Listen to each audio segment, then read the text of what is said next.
Welcome back. You're watching us here on Chartbusters. On our radar today is packaged snack seller Gopal Snacks. The company's 650 crore rupee IPO opens for subscription today.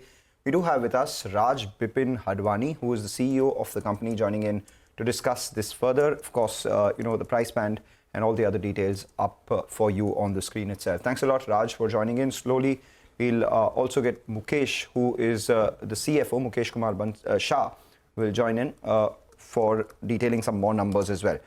Well, gentlemen, congratulations for coming to the market first. But I'm looking at your numbers, and well, they're strong. What stands out is the capacity utilization from FY21 levels of 40%. They're down to 28.6% without a very noticeable increase in your capacity. What exactly is the reason for this lower capacity utilization?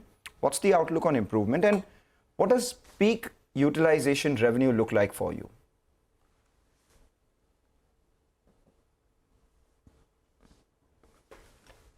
Raj, go ahead. Yes. Hello. Yes. Yes. We are operating with currently 30-40% of our capacity, and this is because we have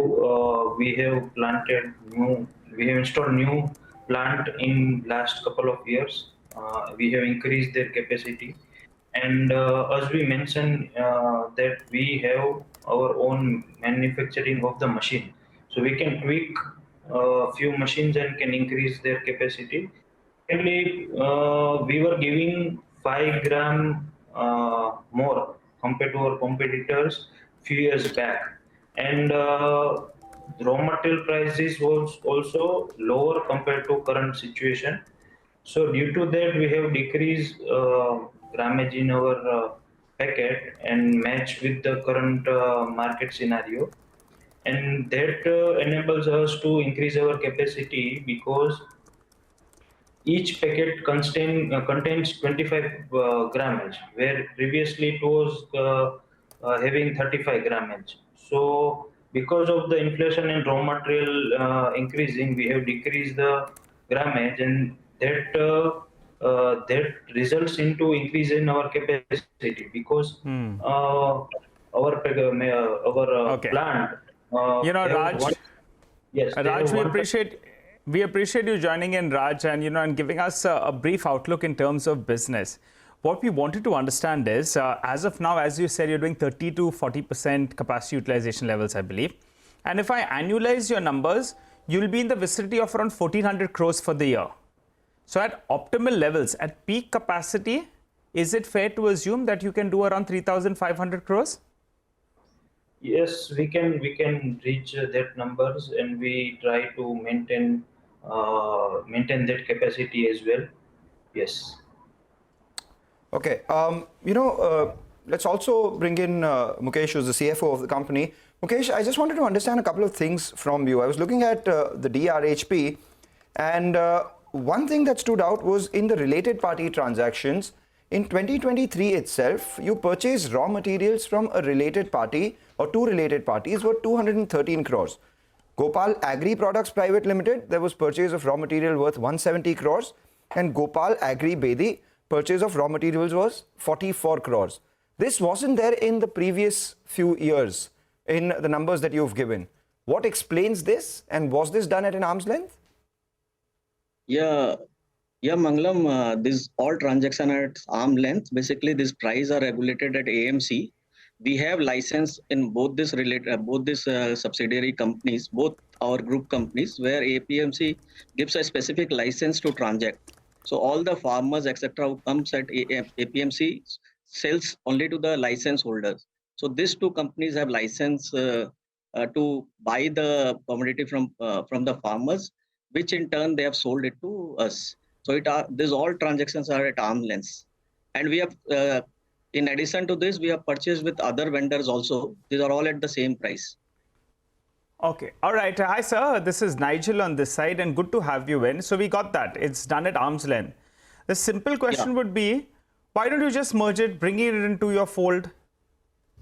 So the point is, there are hundreds of farmers from which the procurement has to be done. So in the parent book, in case we start accounting for hundreds of farmers, so So just to optimize on the transactions, etc., we have done this transaction instead of doing, yeah.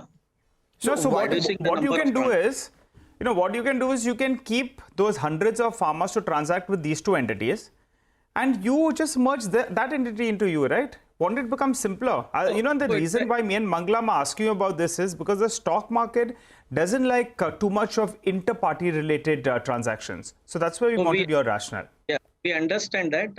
We'll do some restructuring in our company also.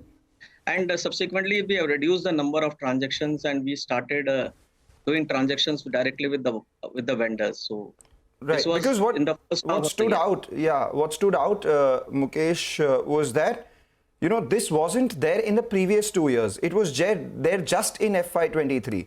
So what suddenly made you all do this transaction is what we were trying to understand. We understand that okay, they would be having licenses, you would be working with others, etc. as well. But just in FY23 is where you bought raw material worth a substantial 213 crores from them. Yeah, understood. So it was so this company was formed in 2013 only. So it was not that the company was before this 2013.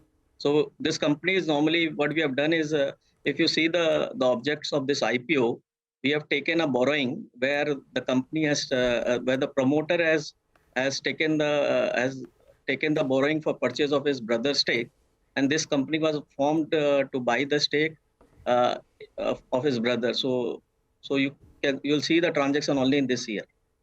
But nothing is coming to the company, right? It's an entire OFS from the promoter. So the promoters are basically raising money from the public to be able to buy a company which is the promoter's brothers. Is that correct? So that's the transaction is already done in November 22, where the promoter has buy its brother's stake to 26.3% stake and took a borrowing from the financial institution. Now with this IPO proceeds, the promoter will repay the debts repay the debt what they have taken from the bank. All right, be that as it may, we will, keep harping upon these details as we speak. But, right now the street also wants to know what is the sustainable revenue growth and margins. Raj, if you could come in on this, the last 5 years, your revenues have grown at around 14%. Last year, your margins were around 14%. What is the sustainable number here? 14% around we can sustain. As I have mentioned that we have matched the gram with our core competitors in our area. Secondly, we in growth I will mention that we will try to beat industry growth. That we are trying to do there. So growth will be there and our margin will also sustain. All right, gentlemen, appreciate you joining in and filling us in with all of those details. We're going to look forward to a chat with you all on listing date. For the time being, I guess your customers are enjoying the snacks and your shareholders will be looking forward to enjoying some good listing gains as well. Appreciate you, gentlemen, joining in and filling us in with all of that.